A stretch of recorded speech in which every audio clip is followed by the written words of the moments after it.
오늘의 머릿말. 9.11 테러 당시 쌍둥이 빌딩 고층에서 대피하지 못하고 사망한 희생자들이 마지막 순간의 핸드폰 통화, 음성 메시지, 문자 메시지로 마지막에 남긴 메시지에는 사랑한다는 말이 가장 많았다고 합니다. 사랑은 마지막 순간까지 우리를 붙들어주고 먼저 떠난 사람들을 잊지 않게 만듭니다.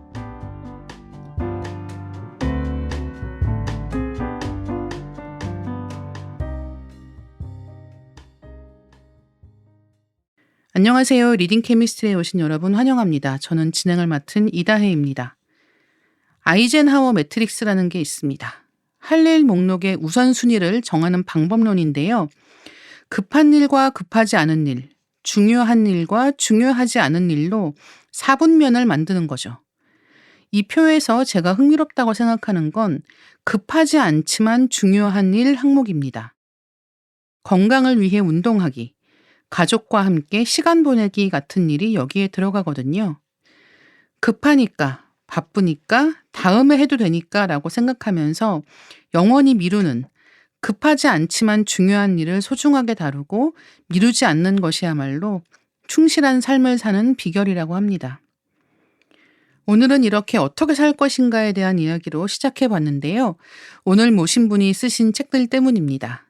나는 매주 시체를 보러 간다. 법의학자 유성호의 유언노트. 시체는 거짓말하지 않는다를 쓰신 유성호 작가님 모시겠습니다. 유성호 작가님 안녕하세요. 네, 안녕하세요.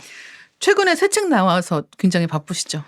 네. 그 책을 올해 2025년도에 2권을 내서요.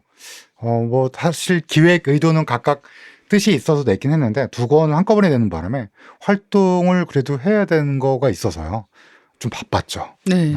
요즘에 굉장히 방송도 여기저기 많이 나오시고 해서 죽음과 삶이라고 하는 이 주제에 대해서 여러 가지 생각을 해보게 만드는 그런 이야기들 많이 나눠주고 계신데요.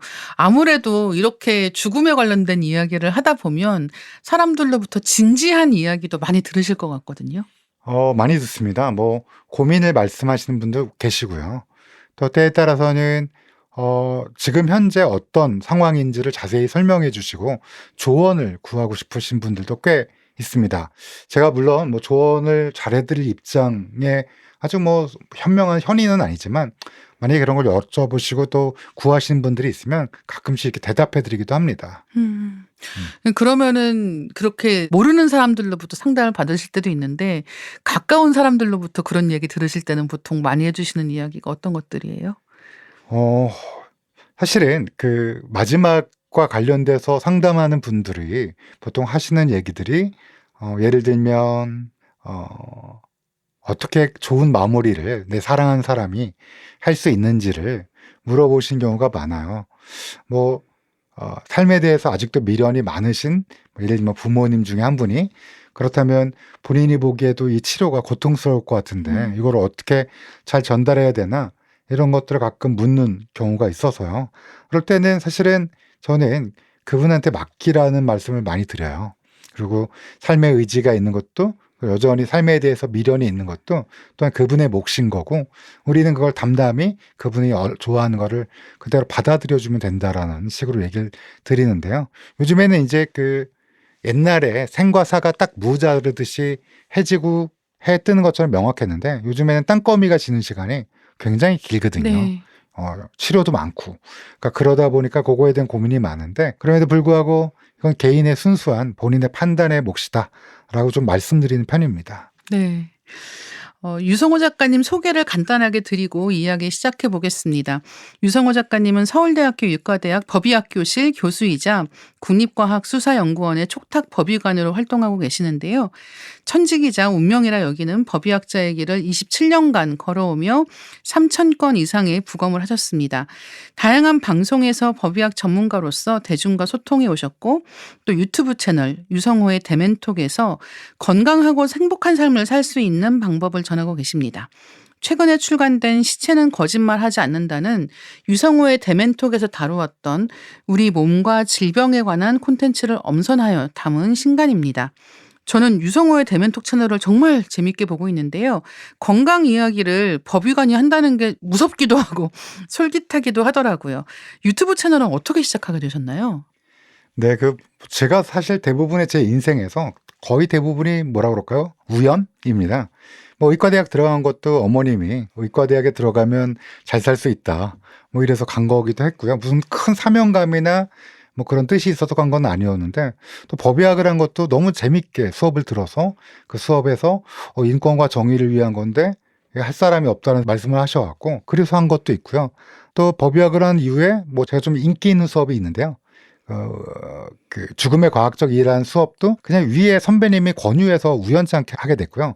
지금까지 말씀드린 게 다 우연 아니면 뭔가 의지를 가지고 내가 해야겠다 이렇게 한 건 없고요. 주변 사람들이 권유해주고 또 이거 하면 좋을 것 같아 뭐 이렇게 한 거를 가지고 한 거거든요. 유튜브 채널도 똑같습니다. 제가 뭐 새로운 시대에 뭔가를 위해서 유튜브 채널을 한 건 아니고요. 솔직히 말씀드리면 아는 분이 이 제작하시는 분이 한번 해보면 되게 잘할 것 같다라고 그래서 처음엔 거절했어요.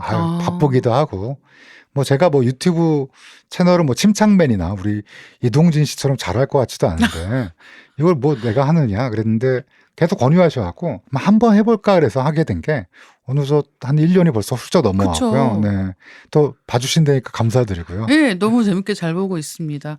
아마 저처럼 재밌게 보시는 분들 많이 계실 것 같아가지고 건강 이야기도 해주고 계시고 그리고 또 그 법의학자로서 그동안의 경험에 대한 이야기도 해주시고 또 그냥 어디선가 들은 적이 있거나 본 적이 있는 역사 속 인물들의 사인에 대한 이야기도 같이 해주고 계시잖아요. 그래서 사실은 그런 역사 속 인물들의 죽음에 대한 부분은 소설들이 약간 음모론적으로 해석하는 경우도 되게 많은데 이제 그런 것들을 한꺼풀 벗겨서 선생님 얘기를 딱 듣고 나면 아니 그냥 좀 더 건강했으면 좋았을 걸. 같은 결론이 되기도 하는 거예요. 그래서 저는 종종 이 법의학자라고 하는 직업을 가진 사람들이 세상 사람들이 음모론으로 해석하는 것들의 이면의 진실을 알고 있는 몇 안 되는 사람들 중 하나가 아닐까라고 생각할 때도 있긴 하거든요. 아니, 저희가 하는 일이 통상적인 의사가 이제 죽음을 막으려고 노력하고 반대편에서 보는 일을 저희는 거울 반대편에서 그쵸. 거꾸로 올라오는 일을 하거든요. 그래서 아마 그 다른 역사 속의 인물들의 죽음에 대해서도 사실 관심이 많습니다. 왜냐하면 이런 기록들이 있고 이런 기록으로 거꾸로 역사하는 게 오랫동안 그러니까요. 저희가 해온 일이니까요. 그래서 이제 뭐 예를 들면 소현세자 올빼미란 영화를 보면 당연히 완전 뭐 예. 그 유해진 씨가 이제 인조라서 당연히 죽인 걸로 보이는데 사실은 여러 가지 기록들을 제가 쭉 찾아보니까 원래 지병이 있으셨고 또 뭐 아들이 죽은 다음에 손자랑 며느리를 그렇게 죽일 수 있느냐 뭐 여러 가지 역사적인 음모론이 있지만 오히려 그 역사적으로 조금 더 깊게 들어가 보면 그것보다는 병으로 죽었고 그 다음 효종을 위해서 왕권 강화를 위해서 뭐 그런 일을 벌인 게 아닌가 뭐 이렇게 결론을 뭐 제가 역사학자는 아니니까 그렇게 낼 수는 없지만 그래서 저희는 이거에 좀 익숙해요. 그러다 보니까 이런 것들을 그런 역사 인물에 대해서도 좀 하게 됐고요. 제가 처음에 시작한 이후로 텔레비전에서도 정규 프로그램도 생겼고요. 네, 맞아요, 그래서 맞아요. 또 이걸 함으로써 또 그분의 입체적으로 어떤 인물을 바라볼 수 있다는 점에서 그래서 저는 뭐 이렇게 한 번쯤 살펴보는 것도 중요하지 않나 싶고요. 또 뭐 아까도 말씀하셨지만 제 유튜브 채널에서 법의학자가 재밌게도 거꾸로 부검을 갖고 건강해지는 네. 법을 얘기해 주는 게 재밌다고 정말. 말씀하셨는데요. 네네네. 그게 아마 제가 환자를 보지는 않잖아요. 돌아가신 분을 보죠. 근데 가끔 이렇게 물어보시는 분이 있어요. 아니 혹시 어디 병원 하시거나 어디 외래를 여신 거 있으면 가보고 싶다고. 근데 이제 저를 만나시면 안 된다고 환자로서. 네네네. 근데 오히려 제가 해드릴 수 있는 말씀이 있지 않을까 오히려 더. 그러니까 이쪽에서 워낙 명의들이 많이 계시니까 잘 얘기해 주시겠지만 반대쪽에서 거꾸로 얘기해 주는 것도 또 건강을 지키기 위해서 또는 여러 가지 측면에서 좀 도움이 되지 않을까 해서 역사적 인물도 그 유튜브에서의 맞아요. 그런 건강 지식도 그런 측면에서 좀 하고 있어서 좋아하시는 분이 좀 계신 것 같아요. 네. 그리고 확실히 그런 이야기를 듣다 보면 어떻게 죽었는지를 살펴보면 이 사람이 어떻게 살았는지를 알 수밖에 없구나. 그리고 특히나 어떤 어려움들을 안고 살아왔는지를 이해할 수 있겠구나 하는 것들도 굉장히 잘 보이더라고요. 네, 그렇습니다. 이게 부검을 하다 보면 실질적으로 내용을 보게 되면 안쪽, 그러니까 뭐 저희가 해부를 한다는 게 너무 끔찍해서 이제 자세히 말씀드리기는 어렵지만 안쪽에서 보게 되면 이분이 어떻게 살았는지 또 어떤 환경에 살았는지, 예를 들면 몽골에서 사시다가 뭐 한국에서 돌아가신 분도 계실 거 아니에요. 네.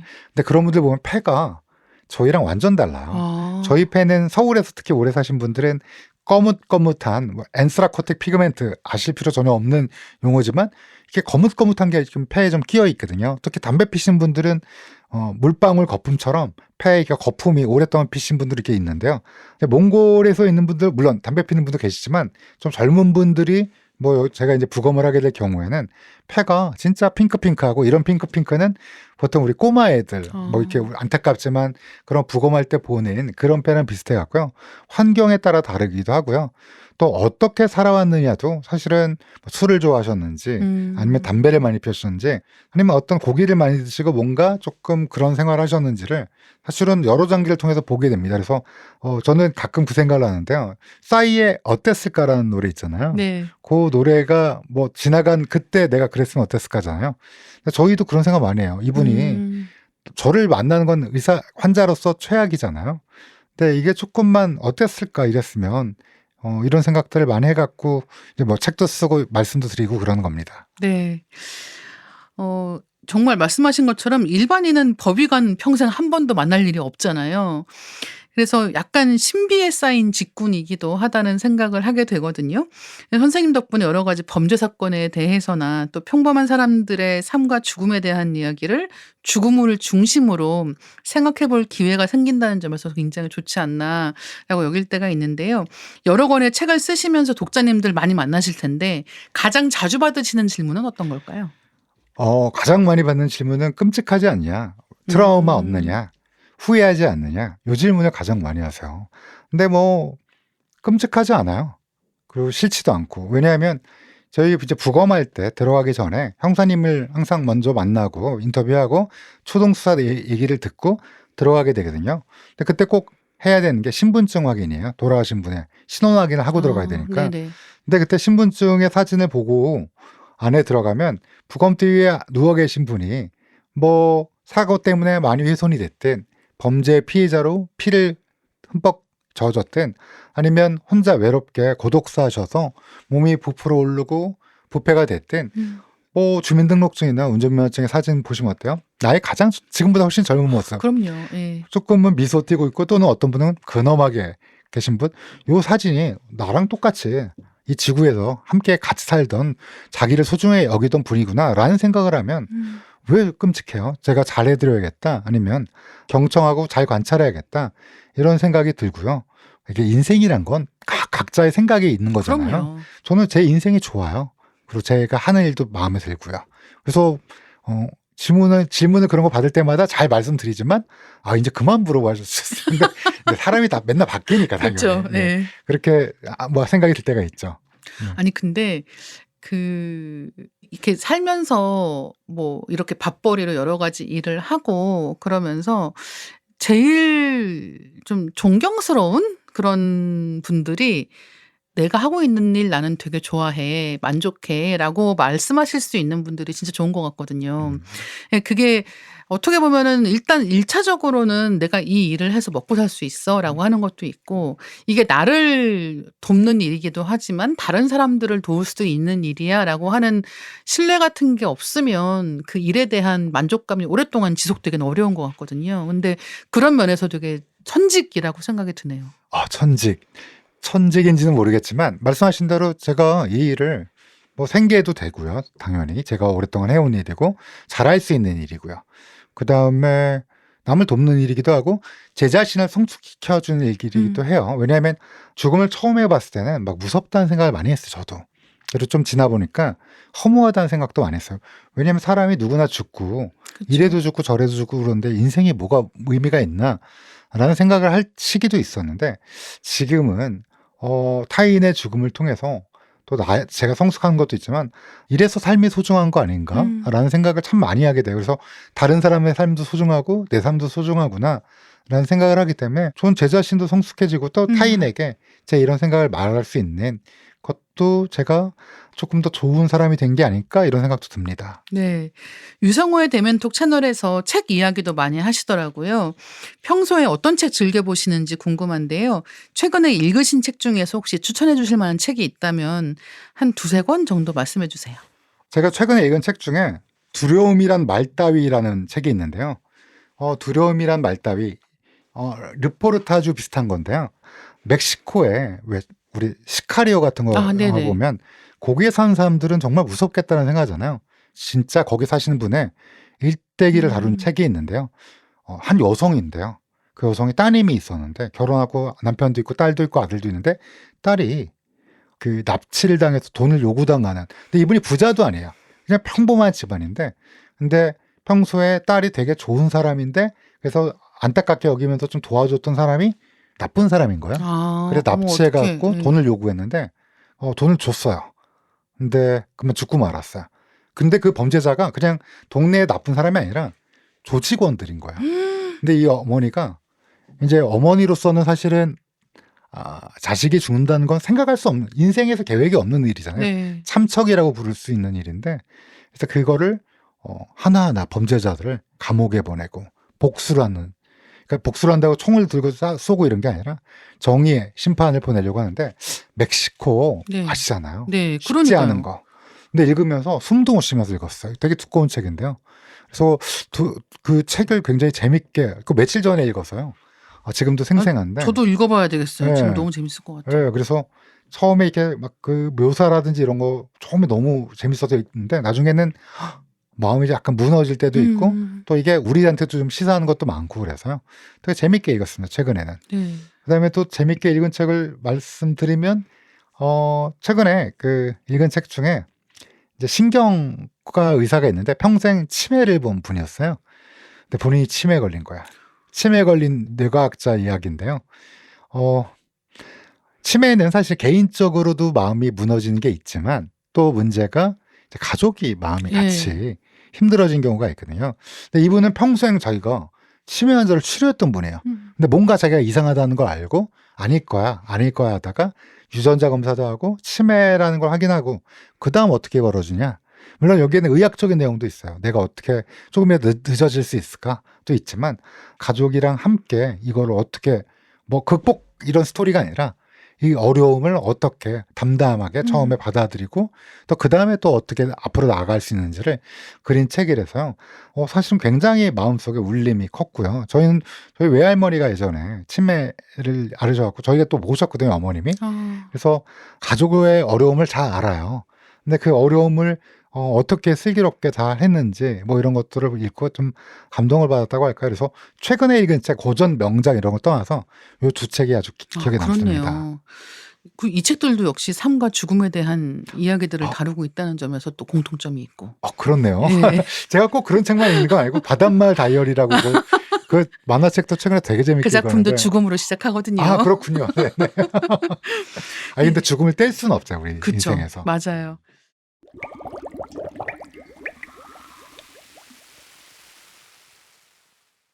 이제 본격적으로 작가님 작품인 나는 매주 시체를 보러 간다와 법의학자 유성호의 유언노트를 중심으로 이야기해 보겠습니다. 두 작품 모두 품격 있는 죽음을 준비하는 일이 곧 삶의 소중함을 깨닫는 기회라고 하는 이야기를 담고 있습니다. 특히 어떻게 살 것인가, 어떻게 죽을 것인가 하는 화두는 고령화 사회가 되어가는 한국에서 특히 중요한 질문이 되어가는 것 같습니다. 6년 전에 나는 매주 시체를 보러 간다를 읽으면서 죽음에 얼마나 많은 형태가 있는가 하는 생각을 하게 되더라고요. 타살, 사고사, 자살, 뇌사, 안락사, 존엄사. 그런데 우리는 죽음에 대해서 생각하는 게 너무 무겁고 우울하다라고 생각하는 경향이 있는 것 같습니다. 선생님 책에서는 그렇게 회피하지 말라는 이야기를 들려주는 것 같은데요. 삶을 원하거든 죽음을 준비하라는 책 속 이야기를 조금 더 설명해 주신다면 어떨까요? 네. 우리 인생은 사실은 모두 다 자기만의 항해, 자기만의 길을 걷고 있는데요. 종착지는 다 똑같아요.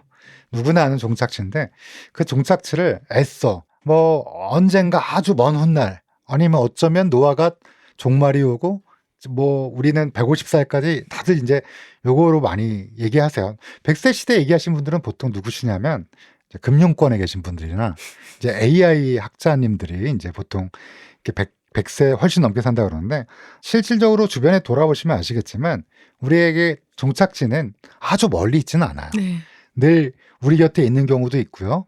또 언젠가는 반드시 오니까 우리가 지금 이 아름다운 지구에서 잠깐 살다 가는 건데 이걸 좀 더 소중하게 예쁘게 잘 살려면 끝이라는 거가 있다라는 거를 알고, 왜냐하면 문학 작품에서도 제가 생각하기에 끝을 결정해 놓고 또는 끝이라는 거에 대한 컨셉을 확실히 정해 놓고 문학 작품을 쓰든지 또 뭐 미술을 하든지 아니면 그림을 그린다든지 아니면 작곡을 한다든지 해야지 어떤 마스터피스, 꼭 마스터피스가 아니라도 수준 높은 작품이 나올 텐데 우리 인생도 역시 끝이라는 거를 전혀 개의치 않고 그냥 살아간다면 어떻게 볼까요? 품격 있고 품위 있고 조금 더 소중한 삶을 사는데 조금 어려움이 있지 않을까 하는 생각이 들어서요.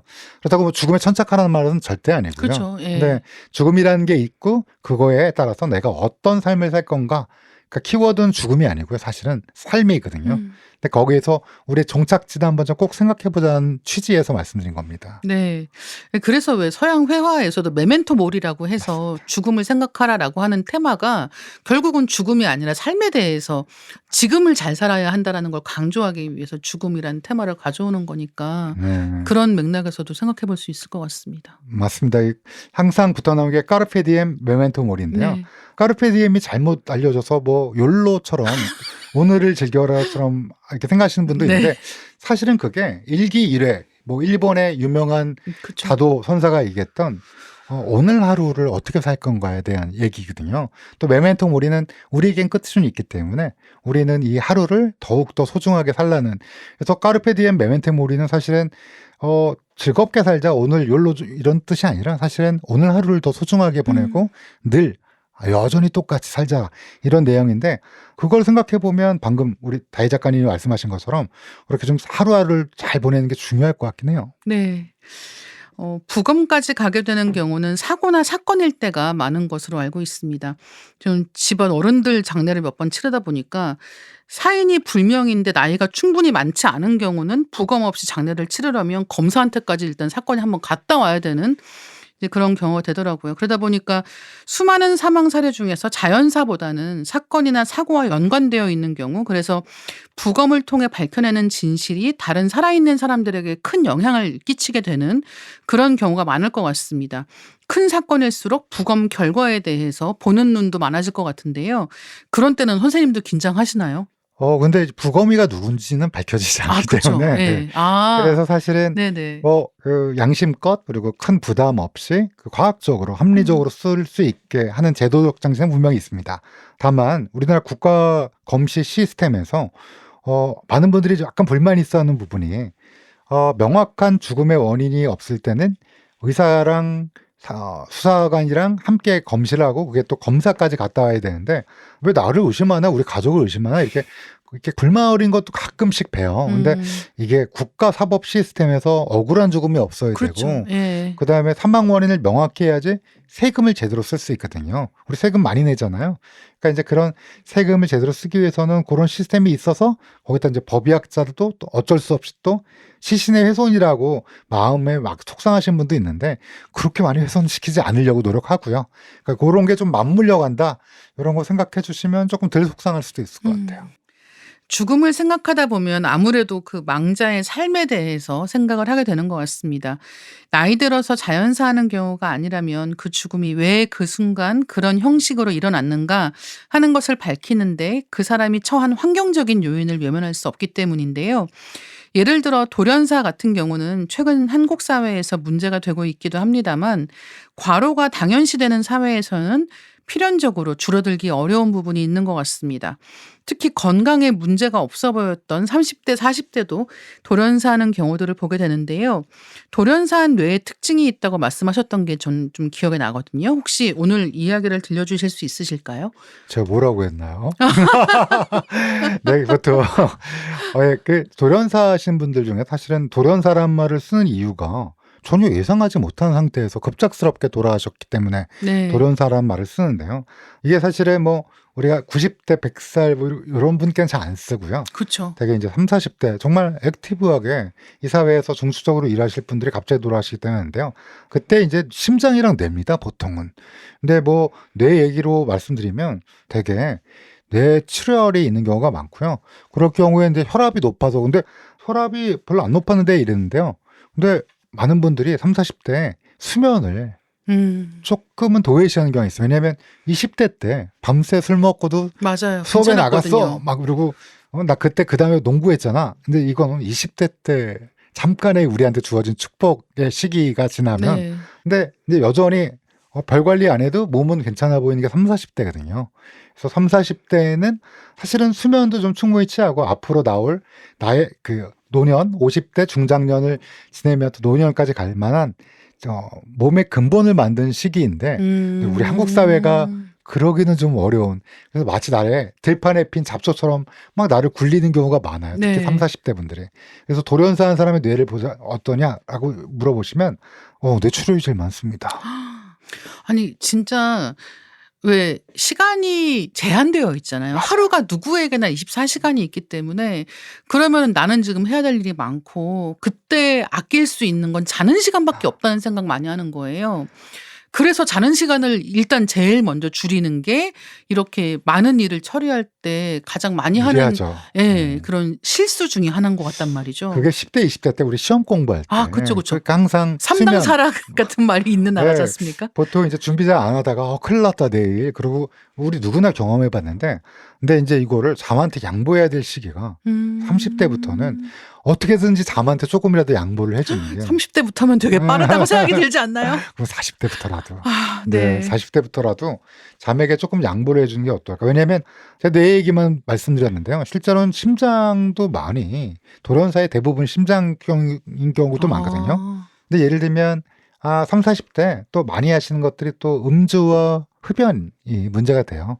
근데 그 전까지는 한 번도 뭐 해도 큰 문제 건강에 없고 내가 뭐 괜찮겠지 이렇게 하다 보니까 또 이런 게 좀 잦아지고 누적이 되다 보니까 심장에 있는 혈관이 막힌다든지 이런 경우가 많아서요. 저는 개인적으로는 30, 40대 특히 이제 40대 정도 되면 이제 약간 느껴진다는 분들이 많아요. 이제는 조금 딸린다. 예. 케어를 해야겠다. 네네네. 이때부터는 조금은 수면에게도 양보하고 약간의 건강을 지키는 토대로 만드는 그런 시기라고 생각을 해요.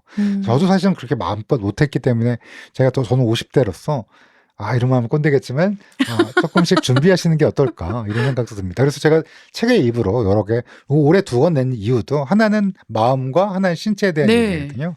그래서 그거를 2개를 꼭 말씀드리고 싶어서 제가 외래를 열어서 환자님께 이렇게 말씀드릴 수 없고 저희 환자분들은 이미 돌아가신 분이라 역으로만 항상 보거든요. 그래서 책으로라도 말씀드리고 싶었습니다. 아니 근데 말씀해 주신 것처럼 그 몸과 마음의 문제를 다 같이 이야기할 수밖에 없는 게 살아가는 일이구나라는 걸 2권의 책을 통해서 계속 생각하게 되는 거예요.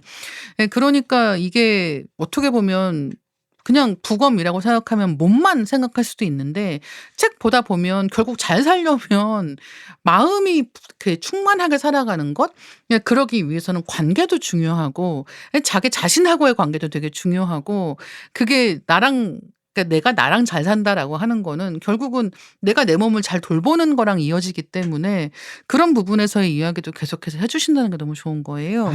지금 말씀하신 게 제가 늘 말하고 싶은 거에 사실은 요지입니다. 너무 잘 말씀해 주셨고 맞습니다. 나랑의 관계, 주변과의 관계 뭐 이런 것들이 여러 가지를 고려해야 될 게 있지만 아까 방금 말씀해 주신 대로 나를 소중하게 여기고 나와의 관계를 제일 충실하게 하는 게 내 인생의 충만함을 가장 하는 거거든요. 나를 제발 들판에 핀 잡초처럼 대해주지 마시라고 꼭 말씀드리고 싶어요. 정말. 나는 매주 시체를 보러 간다에서 법의학 앞에 완전 범죄는 없다라는 챕터가 재밌습니다. 한국의 법의학 수준이 꽤 높은 편이라고 저는 알고 있는데요. 드라마나 영화에서는 완전 범죄가 소재가 되는 일도 있습니다만 현실적으로는 부검을 통한 과학 수사가 범인 검거에 큰 공을 세우는 게 일반적입니다. 그렇게 범인이 검거된 사례 중에서 혹시 특별히 기억에 남는 사건이 있으시다면 어떤 걸까요? 가장 기억에 남는 사건이 이제 언론에서 이제 제보된 것 중에서 저한테 온 것 중에 윤일병 사건이라고 있었습니다. 윤일병 사건이라고 군대에서는 처음에 빵 먹다가 상관이 뒤통수를 쳐갖고 캑캑거리다 질식사에 사망했다고 발표를 처음 이렇게 했었는데요. 부검을 했는데 이제 그냥 질식사로 하고 상해와 관련된 죄로 기소를 했는데, 근데 이제 KBS의 기자님 중에 윤진 기자님이라고 이것 때문에 올해 기자상을 받으셨는데요. 기자님이 첩보를 여러 가지 모으셔갖고 저한테 들고 오신 거예요. 그래서 제가 보니까 윤일병이란 분이 엄청 맞았어요. 엄청 맞기도 했고, 그 다음에 비장이라고 왼쪽 갈비뼈 9번에서 11번 안쪽에 있는 기관이 있는데 그게 파열이 됐고, 또 보통 헤모글로빈 수치를 병원에서 재면 아마 빈혈이 없으신 여성분들 한 14, 13, 뭐 15 이 정도 나오실 거고요. 남자는 보통 15, 16 나오거든요. 20대 남자들은. 이 윤일병은 죽기 직전에 측정한 헤모글로빈 수치가 7이었어요. 예, 그러니까 이게 엄청 또 오랫동안, 그래서 결론적으로는 이게 그냥 질식사가 아니고 맞아서 돌아가셨다라고 제가 얘기했고, 또 이게 9시 뉴스에 방영됐고 기폭제가 되면서 다시 수사를 군검찰에서 제대로 하셨고, 그래서 그때는 이제 살인죄로 다시 기소를 하게 된. 그래서 처음에는 이런 끔찍한 잔혹한 범죄라는 거를 처음에는 몰랐는데, 네. 그래도 뭐 기자님도 엄청나게 잘하고 제가 조금 그 자문한 것 때문에 그런 게 뭐라 그럴까, 이게 제가 왜 자랑스럽게 왜 첫 번째를 말씀드리냐면, 이게 병역문화 개선에 그럼요. 우리 아기들 많이 안 낳는데, 아들을 낳았는데 우리 아들이 국방의 의무를 잘 수호하고 건강하게 돌아오기를 그렇죠. 다들 원하시는데, 근데 그때 다치면 안 되잖아요. 또 큰일이 있으면 안 되고. 또 그게 조금은 그래도 병역문화 개선에 조금이나마 도움을 드리지 않았을까, 이런 생각을 들어서 말씀드렸고요. 그 밖에 여러 가지 사건이 있었죠. 제가 이건 유명한 사건은 아닌데, 결혼할 남녀가 숙박업소에서 잠을 잤는데, 근데 이제 다음날 여성이 사망했어요. 네. 그러니까 이제 남자가 오열하고 막 원래 심장이 갔다르고, 여자 쪽 어머니 아버지도 원래 조금 심장이 몸이 안 좋았다라고 얘기해서 그냥 끝내려고 그러는데, 경찰 입장에서는 이게 밖에서 2명이 자다가 1명이 죽었는데 그래도 부검은 해야 되지 않겠냐, 그래서 가족이 약간 반대했지만 이거 그래도 명확하게 해야 되지 않겠냐 해서 부검을 해서 제가 했는데 밖에서 잘 안 보이던 안쪽에 목을 조르는 흔적이 확인됐고, 처음에는 이제 굉장히 그 남자 쪽에서 말도 안 되는 얘기다, 내가 왜 사랑하는 사람 그러냐 그랬는데, 이제 우리나라 경찰 되게 유능하세요. 예. 그래서 그거를 되게 여러 가지 다각도로 수사한 다음에 압박을 해갖고, 이제 그분이 처음에는 국민참여재판 나 억울하다를 하겠다 그랬는데, 변호사분이 오셔갖고 이제 부검한 사람이 유성호다라는 얘기를 들으시고, 제가 약간 알려줬잖아요. 그러니까 이제 변호사가 조언을 인정하고 뭐 이렇게 해갖고, 또 경찰이 잘 수사하셔갖고 많이 부검 안 했으면 그렇죠. 뭐 알 수가 없는 거죠. 거고. 왜냐면 여자 쪽 어머니 아버님도 전혀 의심하지 않은, 그렇죠. 뭔가 둘 사이에 있었거든요. 그래서 그런 것들이 그런 것들, 이런 게 억울한 그렇죠. 죽음이 없도록 하는 거, 그런 것들이 좀 기억에 납니다. 그러니까 그 억울함이 없게 한다라는 게 진짜 중요한 것 같아요. 왜냐하면 죽은 사람은 말을 할 수가 없는데, 이거를 누군가가 면밀하게 살펴보지 않으면은 아무리 억울한 일이 있어도 그냥 넘어가는 거잖아요.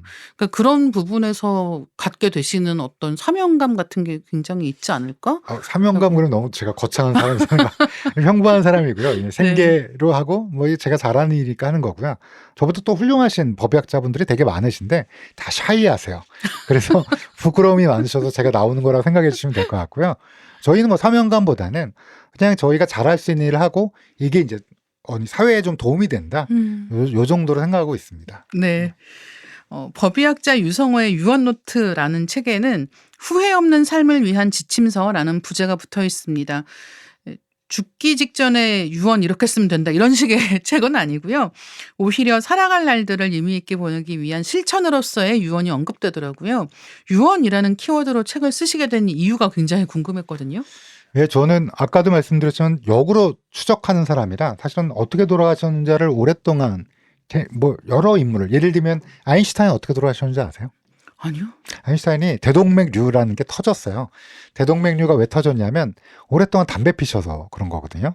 그래서 대동맥이 딱딱해졌는데, 근데 그게 중요한 게 아니라, 그러면 그분이 이 대동맥류라는 걸 알고 어떤 마지막을 보내셨을까? 실제로 수술도 받고 그러셨거든요. 그러니까 이제 그런 것들을 오랫동안 보다 보니까 유언, 그리고 남기고 싶은 말, 그분의 마지막은 어땠는가, 위임부터 시작해서 평범한 사람까지. 평범한 사람은 제가 부검이잖아요. 네. 그러니까 이제 여러 가지 것들을 보다 보니까 그런 것들에 대해서 관심이 있었고요. 또 그런 관심이 있다 보니까 이게 우리가 신체를 잘 관리하고 나를 예쁘게 소중하게 다루는 건 신체뿐만 아니라 마음이라는 것도 그렇죠. 분명하고요. 그러면 그 마음을 가지려면 어떻게 되나? 품격 있고 후회 없는 삶을 위해서 어떻게 해야 되나? 후회 없는 삶이 있냐라고 많이들 물어보시는데 이만하면 괜찮은 삶이에요. 우리 죽을 때 2주 이상 누워서 혼수 상태가 선망에 빠지거든요. 2주 이상? 그거는 많은 분들이 잘 모르시는데 많은 분들은 막 그 광마회기 막 이런 거 나오는 것처럼 딱 갑자기 깨서 아들아 사랑한다 여보 이게 없어요. 네. 그 회광반조라고 하잖아요. 회광반조. 그거를 그게 없다고 네, 하더라고요. 무협지에 나오는 건데 회광반조가 없는데 우리가 사실 누워 있는데 그때 잠깐 그 의식을 정신이 회복할 돌아오는. 때 말은 못 하더라도 옆에 떠오를 거 아니야. 그때 이만하면 괜찮았다라는 삶을 살려면 어떻게 해야 되나. 전 제일 좋은 게 사실은 우리를 끊임없이 반추하고 나를 소중하게 여기는 거라고 생각하거든요. 그러면서 유언이란 키워드는 내가 어떤 시점에서 마지막을 할 때 뭘 소중하게 여길까? 뭘 안 중요하고 뭐가 나한테 진짜 사랑하는 사람일까를 한 번쯤 생각해 보는 거예요. 근데 시점은 지금인 거야. 내가 93세쯤에 쓰는 유언이라고 생각해도 지금 내가 쓰기 때문에 나 50 몇 살에 내가 쓰고 있는 건데 이게 매년 달라져요. 그리고 내 생각도 달라지고. 그럴 것 같아요. 네. 네. 그리고 내가 소중하게 여기는 것도 점점 뭐 비슷하지만 그 강도라든지 그 조금의 어떤 인접성이라든지 이게 좀 달라지기 때문에 결론적으로는 유언이란 키워드를 갖고 오는 이유는 지금 잘 살기 위해서요. 죽음에 천착해서 먼 훗날 죽기 직전에 잘 살았다 이걸 하려고 그런 게 아니라 이 과정이 조금 더 어떻게 하면 좋아질까를 위해서 유언이라는 끝의 요거를 갖고 온 겁니다. 네. 그래서 오늘을 잘 살게 한다는 게 얼마나 소중한 일인가라고 하는 그런 느낌을 받으면서 책을 읽었던 것 같습니다. 그래서 유성호 선생님 유언도 사실 책에 실려 있거든요. 그 부분을 직접 친필로 쓰신 원고가 거기에 실려 네. 있어서 거기를 굉장히 이제 눈여겨보게 됐는데 책 읽다가 그 부분 읽으면서 나도 연명치료 거부 의사를 분명하게 밝혀놔야겠다. 이런 거는 사실은 내가 분명하게 의지가 있고 정신이 맑은 상태일 때 해놔야 되는 일이구나라는 거를 알게 되기도 했고 유성호 선생님은 앞으로의 날들을 어떻게 살고자 생각하시고 이 유언의 말들을 쓰셨을지 여쭤보고 싶습니다. 네, 거기에는 제가 사랑하는 가족 얘기, 네네. 그다음에 제가 중요하게 여기는 가치관, 뭐 이런 것들이 포함되어 있고요. 또 방금 말씀하셨지만 우리나라 사망원의 5위가 이제 치매가 될 거거든요. 혹시나 내가 아닐 때 그거에 대해서 주저하고 슬퍼할 혹시 가족들이 있을까봐 그거에 대비해서 여러 가지 얘기들도 그러니까요. 해놨고요. 그 부분이 진짜 인상적이더라고요.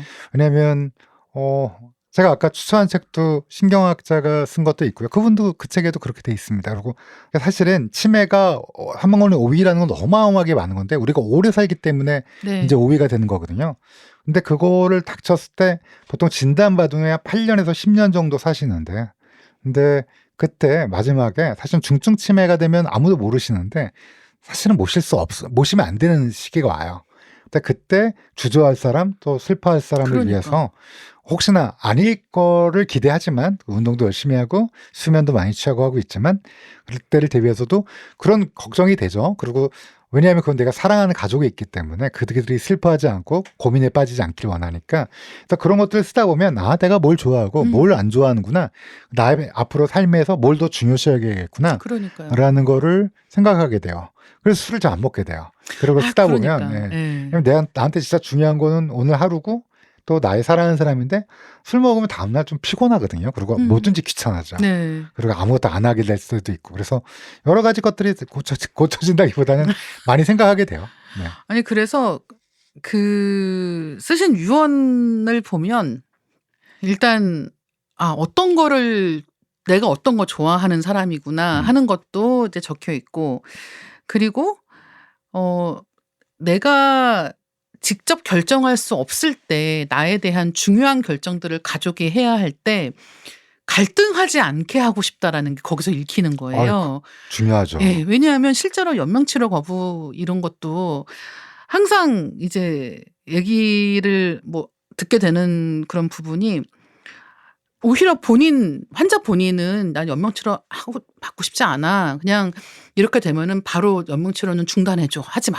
라고 얘기를 해도 자식들 입장에서는 그게 안 된다는 거예요. 가망성이 있는데 어떻게 여기서 치료를 중단하냐라고 생각한다는 거예요. 그래서 사실은 그런 부분에서 나는 충분히 너무 충만하게 살았으니까 그런 결정을 할 때 마음 아파하지 마라라고 써주시는 게 진짜 이거는 너무 많은 것들을 미리 내다보시고 쓰시는 것 같다라는 느낌이 들어서. 제가 그걸 바로 생각한 건 아니고 수많은 많은 분들이 있었고요. 또 위에 선배님들이 이만하면 괜찮은 삶을 살려고 노력해 왔기 때문에 사실은 아빠는 충분히 즐거웠고 좋았기 때문에 괜찮다. 하늘에서 내려다볼게. 괜찮아. 하고 얘기할 수 있는 마음을 가지려고 늘 노력했기 때문에 네. 그렇게 자신감 아니래도 그냥 그 정도 쓸 수 있지 않을까라는 생각을 했습니다. 네. 최근에는 존엄사 관련한 이야기를 많이 듣게 되고 하게 되기도 합니다. 죽을 권리라는 말은 무섭게 들리지만 앞 세대보다 긴 시간 살아가야 되는 우리 세대 또 다음 세대에게는 앞으로 더욱 진지하게 다루어질 권리인데요. 아직은 존엄사에 대해서 부정적인 생각인 사람들도 많은데 앞으로는 어떻게 될까요? 이게 한국 사회에서 이 존엄사에 대한 태도가 좀 바뀔까? 이것도 좀 궁금하거든요. 바뀔 수밖에 없는 이유가 지금 우리나라에서 가장 많은 사람이 태어난 세대가 55년에서 83년까지거든요. 근데 요 2,300만 명이 태어났어요. 그러니까 이 세대는 2부제, 3부제 수업을 했고요. 그렇죠. 예. 그다음에 운동장은 질퍽했지만 애들이 늘 너무 많아서 뛰어다녔고 항상 가득 찼고 그다음에 중고등학교 버스 탈 때는 정말 밀리면서 진짜. 예. 탔던 기억이 났을 거고 대학 입시 치열했고요. 그래서 이런 세대인데 문제는 55년생이 벌써 70살이 되셨어요. 아직은 정정하시고 건강하시겠지만 대부분이 이제 10년, 15년이 지나가게 되면 매해 80만 명이 노인이 되는 거예요. 그러면 그 인프라스트럭처를 감당할 수 있을까? 지금 인프라스트럭처가? 그러면 안 돼요. 지금 보건의료 정책이 아무리 발달한다고 그렇죠. 한들 이 비용을 그리고 지금 노인분들이 40년대생, 30년대생 분들이 만약에 아프신다. 근데 그때 돈을 누가 대느냐? 7, 80년대생들이 아직 현역이에요. 근데 그들은 3, 40년대생들보다 인구가 2배였어요. 그러니까 2배인 사람들이 돈을 내기 때문에 지금 의료가 괜찮거든요. 근데 지금 15년, 20년만 가도 반대가 돼요. 지금 2000년 올해 2025학번이 50만 명 태어난 시기거든요. 정확히 1970, 80년대보다 거의 반으로 줄었어요. 결론적으로는 이게 유지가 될 수 없기 때문에 그래서 존엄사 얘기는 나올 거야. 다만 존엄사라는 게 생각해 볼 게 너무 많고요. 왜냐하면 우리나라는 섬나라거든요, 사실. 위에 북한 그렇죠. 때문에. 막혀 있는 거니까. 그러니까 배나 비행기 없이 다른 나라를 못 가는 네. 나라인데 그래서 피어 프레셔라고 부르는 주변 압력이 어마어마해요. 만약에 이거를 정말로 자유롭게 스위스나 캐나다처럼 한다면 그럼 피어 프레셔가 생길 거야. 예를 들면 75세 이상 노인에게 진짜 그 얘기 많이 하더라고요. 네. 실제로 한국에서는 그게 엄청나게 강할 거라고. 저는 그렇게 생각해요. 그리고 더더군다나 이게 자살이에요. 왜냐하면 자기가 선택하는 거니까. 이거를 받아들이기 어려운 분들도 분명히 있는데 이거를 법으로 만든다라는 게 쉽게 모든 동의를 얻을 수 있을까? 물론 죽을 권리란 말은 우리가 그냥 인터넷이나 유튜브 상에 그냥 댓글로 쓰기에는 너무 멋진 단어지만 쉽지 않다. 네. 쉽지 않다라는 생각이 들어요. 그래서 저는 더더욱 요즘에 네, 저속노화 맞아요. 예. 막 이런 열풍이 부는데 그게 오히려 사실은 더 낫다. 괜찮다. 왜냐하면 오랫동안 질병을 응축할 수 있게 건강하게 살다가 짧게 아프고 가면 우리가 그런 존엄사라는 고민이 좀 덜하지 않을까 싶은데 그건 한계가 있으니 이 거대한 파도는 칠 거다. 개인적으로는 걱정이 되는 부분이 많다고 생각합니다. 그렇네요. 짧게 아픈 게 사실 정말 많은 사람들에게 가장 이상적인 이야기가 아닌가라고 생각을 하게 돼요. 근데 그거 유전자가 좀 받쳐줘야 돼요. 그러니까 그게 저는 이게 나이를 먹으면서 유전이 이렇게 무섭다고? 라는 생각을 진짜 많이 하거든요. 제가 이제 김영석 교수님 만나뵌 적 없지만 책을 읽으면 참 훌륭하신 분인데 김영석 교수님도 아마 유전자가 좀 다른 제가 예상되는 게 있습니다. 그러니까 아포이 입실론이라는 유전자가 있으실 거고요. 또 여러 다른 유전자 돌연변이를 갖고 계실 거라고 저는 생각해요. 이건 전혀 추측입니다만 그래서 유전자가 받쳐줘야지 질병의 응축도 100세 이상도 사실상 쉬운 건데 근데 그렇지 않은 보통 사람은 어떻게 될 건가? 열심히 관리하고 우리가 늘 얘기하는 거 있잖아요. 담배 피지 마라. 네. 적정하게 먹어라. 예를 들면 그런 것들을 좀 지켜야죠. 잠자라. 네. 그런 거. 그래서 왜 그런 이런 저속노화 이런 얘기하면 사람들이 아니 뭐 내가 아는 어떤 어르신은 술 담배 다 하시고도 뭐 몇 살까지 사셨다 이런 얘기하면 왜 그렇게 도박을 하려고 하느냐. 유전자빨이다. 네. 네. 화장빨이 아닌 유전자빨이다. 아, 정말 많은 생각을 하게 됩니다. 법의학자 유성호의 유언노트에서 젊은 그대에게 두 번째 인생을 사는 것처럼 이라는 챕터도 굉장히 인상적입니다. 흔히 웹소설에서 트럭에 치여 환생하는 설정이 인기를 끈다든가 인생 N회차라는 표현을 쓴다든가 하는 것들도 전부 인생 다시 살면 잘 살 수 있는데 하는 생각과 관련이 있는 것 같습니다. 그런데 살다 보니까 다시 태어나도 똑같이 살겠는데 싶어서 걱정이 되는 거예요. 이 책에서는 왜 살아야 하는지 이유를 찾는 질문을 몇 개 언급하고 있습니다. 그중에 두 개만 말씀을 드리면 하고 싶지만 망설이고 있는 게 있다면 왜 망설이고 있을까? 현재의 내 생활 방식이 10년 뒤에도 나를 건강하고 행복하게 만들어줄까? 이 두 가지 질문에 대한 유성호 선생님의 답변은 무엇일지 여쭤봐도 될까요? 예.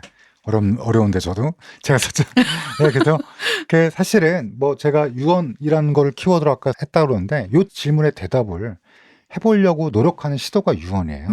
사실 왜 망설이고 있을까? 내가 진짜 좋아하는데 라는 거 할 때 그때 내가 30년 뒤, 40년 뒤, 50년 뒤에 나를 생각하면 왜 안 했을까 그때? 그쵸. 라는 게 객관화, 나를 타자화시켜서 한번 바라보는 거예요.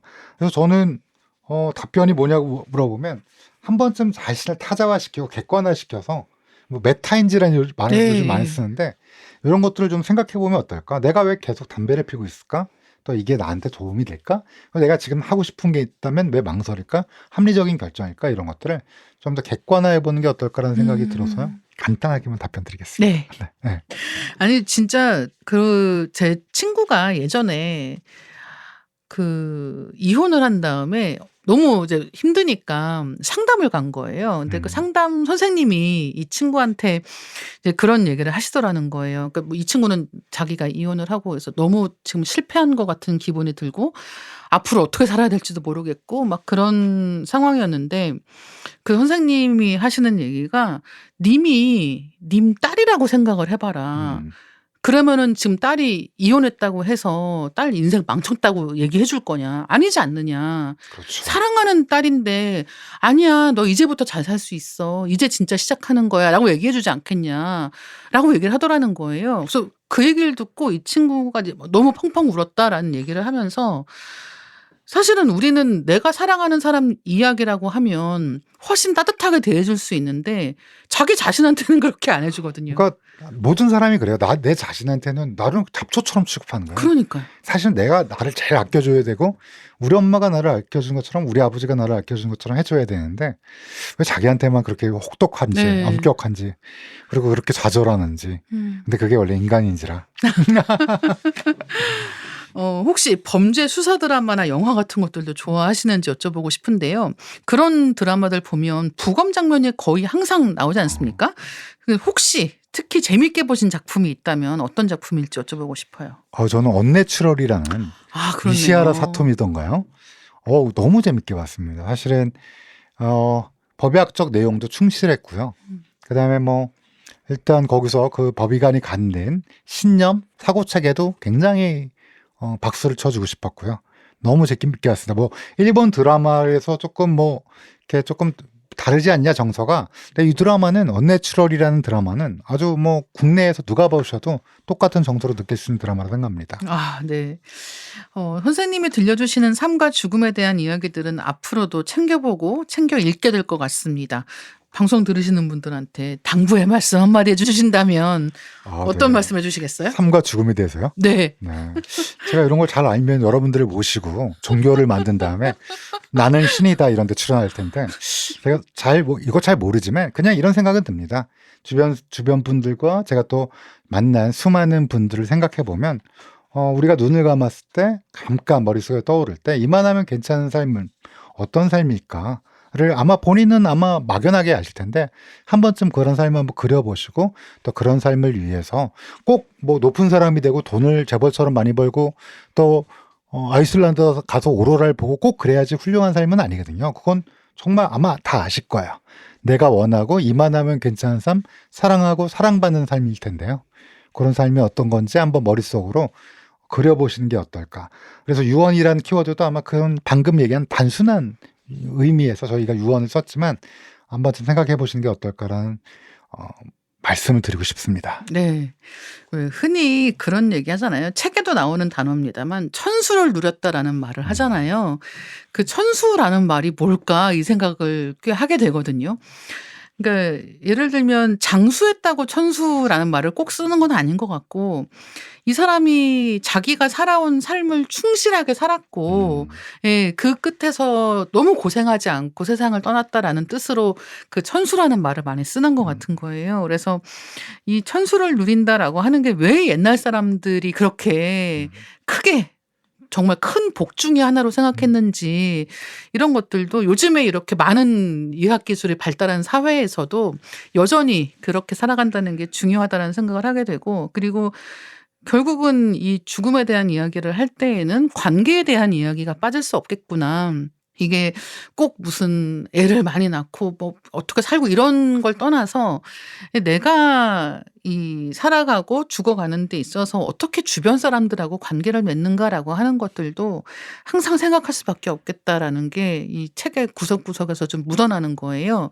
그래서 유언노트 책에 보면 그 이른바 유명한 사람들의 네. 유언이 몇 개가 네네. 마지막 말들이 언급이 되어 있습니다. 거기에는 이를테면 뭐 도요토미 히데요시부터 네. 같은 해에 세상을 떠난 이순신부터 여러 가지 말들이 언급이 되어 있고 어떤 사람은 아주 허무하게 삶과 죽음을 바라보면서 마지막 말을 남기고 어떤 사람은 마지막까지 사명감에 휩싸인 이제 그런 한마디를 묵직하게 남기는 경우가 있는데 제가 쓰신 거기서 인용하신 말들 중에서 너무 인상적이었던 것 중에 하나가 가족한테 아내와 자식들한테 네. 당신들이 나한테 충분히 사랑을 주었다는 것을 기억해라 라는 말이 있는 거예요. 그러니까 내가 준 사랑을 기억하라는 게 아니라 당신들이 나한테 사랑을 충분히 주었으니까 거기서 아쉬움이나 후회를 갖지 말아라 라는 식의 이야기를 하는 게 와 이건 진짜 너무 좋은 삶이다라는 생각이 드는 거죠.